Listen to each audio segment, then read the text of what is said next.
Ninde utakwishimira kubona abana bishimye, baseka, banezerewe, babonye ibyo kurya, babonye ibinezeza imitima yabo, nabo bagasabana n'abandi buzuye umunezero. Twebwe Jatukani Official twahisemo kunezeza abana, gutanga umunezero ku bana. Arega ni umunezero w'ejo hazaza, ni abana dutegura bazubaka iki gihugu, nibo cyizere cy'ejo hazaza. Nimuze duhaguruke, tureke abana bacu basugire basagambe.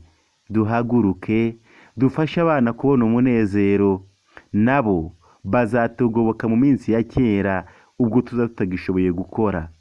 Nabo bazateza imbere igihugu cyacu, dore ko ari bo bayobozi b'ejo hazaza. Ingo mbonezamikurire ni gahunda ya leta.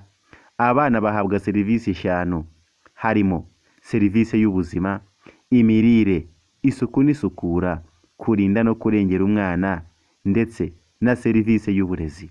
Ibi bikorerwa mu ngo zitandukanye iwacu mu midugudu ndetse no mu cyaro.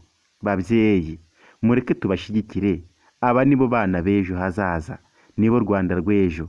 Akamaro kayo, abana bakora mu buryo butandukanye, mu gihagararo, gukangura ubwonko bwabo n'ibindi byinshi. Mbega abana bishimye, mbega abana banezerewe, mbega umunezero udasanzwe, mbega byinshi bazageraho nidukomeza kubashyigikira. Njye ndi Jean de Dieu Tuyisenge, Jatukani Official.